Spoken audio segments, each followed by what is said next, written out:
Hello everyone, this is Shaista ma'am. I have been in teaching for the past 18 years. Many students have requested me to start a YouTube channel covering all the structural related subjects. Huge request was coming to me. Obliging them, I have started this channel. I will be covering all the subjects related to the structural engineering. In the series, today I will take design of RCC bridges. Design of RCC bridges. I will be focusing on the syllabus that will be covered in the UG level. Okay, design of RCC bridges I will start today. What is a bridge? The definition of bridge. Many of you know because my viewers will be UG students. Okay, so bridges. Many of you know what the definition is. Bridge is a structure which is provided for providing passage over an obstacle without covering the, without obstructing the, without closing the passage beneath. It is a passage provided over an obstacle without closing the way beneath, to be precise. Okay, so the passage can be for a road, it can be for a railway, it can be for a pedestrian's walkway, it can be for a pipeline also, because you might have come across a narrow bridge specially constructed in steel. It will be there for taking the pipelines. So these are the passages where we will design the bridges. Obstacles can be a, obviously first and the foremost thing obstacle comes in our mind under a bridge will be a river. Also an obstacle can be a road. You might have seen flyovers.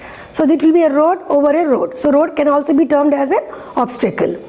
It can be a railway or it can be a valley. Two valleys are there. If we want to connect, then we can construct a bridge over connecting the two valley peaks. Okay. So this is the definition of bridges. In olden days, bridges were built in stone masonry or wooden. The modern construction of bridges is mainly in RCC, reinforced cement concrete. Pre-stressed concrete. Pre-stressed concrete. We also might have seen bridges built in structural steel. And sometimes we see a combination of RCC and structural steel, that we call it as composite construction. So we also go for composite construction of bridges. So it is a composite of RCC and structural steel. For very large spans, the bridges are built in structural steel and pre-stressed concrete. For moderate span bridges, they will be built mostly in RCC. So our topic is design of RCC bridges. Design of RCC bridges. In this, I will cover what all is there in the syllabus of UG students. So types of bridges. In types of bridges, there are many types. I can name only a few. So the most important we come across is deck slab bridge. Second type of bridge is T-beam bridge. T-beam bridge. Third type of bridge is box girder bridge. This is also most common. Box girder bridges. And fourth one is arch bridges. Olden days we used to have this, arch bridges. And the last one is suspension bridges. Suspension bridges. So I will be covering the deck slab bridge and T-beam bridge.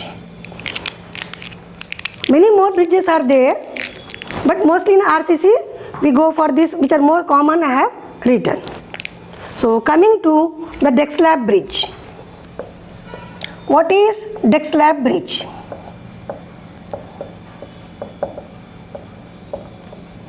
a figure I have drawn it, you can see. Okay, this is deck slab.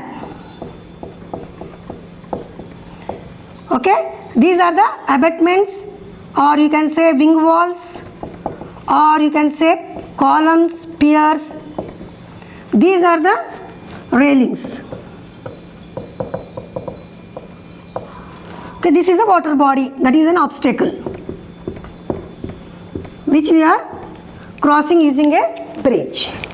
So deck slab bridge is the simplest type of bridge which is mostly used for spans up to 8 meters. Spans up to 8 meters. So many books refer 7.5 meter also. Okay, no controversy in this. So we can use the deck slab up to span 8 meters. In this bridge, there are no beams. This slab directly rests on the substructure. The one which is above the columns is called a superstructure.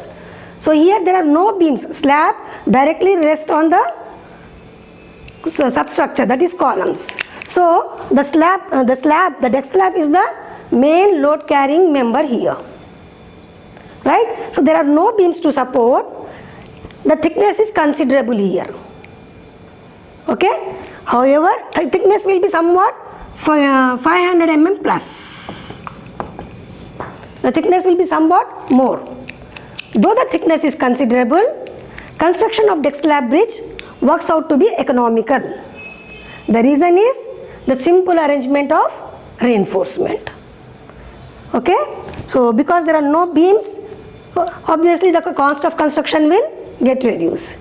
But it is suitable only for spans up to 8 meters. I'll come in detail about it.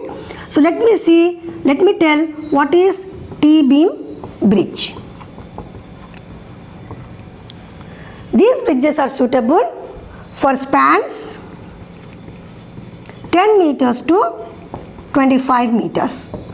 Mind you, both are RCC bridges. Okay, for spans 10 meters to 25 meters, this is suitable. As the name is suggesting, in this type of bridge, the deck slab will rest on beams. It will rest on beams, or it will rest on longitudinal girders. So depth of beam will be more, longitudinal girders.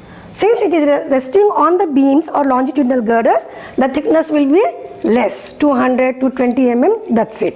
Thickness of the deck slab.